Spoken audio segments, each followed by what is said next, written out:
সঙ্গে থাকুন, অবশ্যই দেখতে পাবেন আমি প্রতিনিয়ত যেরকম বাজারটা করে নিয়ে আসি প্রতিদিন সকালে। তো আজকেও সেই বাজার। হ্যাঁ হ্যাঁ দেখলাম তো রাস্তায়, হ্যাঁ গাড়িতেই তো গেল দেখলাম। ওতে লাল শাক আছে, গাঠি কচু মানে মুখী কচু।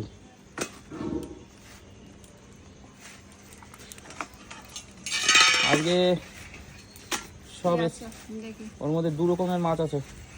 বার করো একটা একটা করে বার করো। ও মাছের উপর ঢালছো কেন?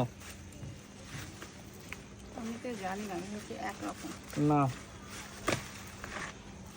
দেশি মাছ ওটা, আমি একটু দেশি মাছ রাখতেই হবে পাতে। হ্যাঁ একদম দেশি, পিওর দেশি। কই জালে ধরা, সব জালের মাছ। হলুদ হয়ে গেছে দেখছো না? সব স্পিরিট ছিল জালের মাছ, বলছি না ওগুলো আধা ইয়ে হয়ে গেছে। ওদের কাছে দেশি ছাড়া থাকে না, ওদের কাছে কোনো বিদেশি থাকে না। মোরলা আনলাম কটা, ভালো মাছগুলো ফ্রেশ দেখে। আর এদের কাছে, এই যে যাদের কাছ থেকে আমি আনি, এদের কাছে দেশি কই ছাড়া থাকে না। এগুলো জালে, সারা রাত জালে বাঁধা, ওই জন্য মাছগুলো ঝিমিয়ে পড়েছে। তারপরে কত সময় ধরে নিয়ে ঘুরছি আমি। কোথায় দীপঙ্করের দোকানে গেলাম, ওখানে আছে পমফ্রেট। কটা পমফ্রেট দিয়েছে? পমফ্রেট ছোটই, ওই 80 গ্রাম ট্রাম এরকম। 6টা হয়ে যাবে না 6টায়?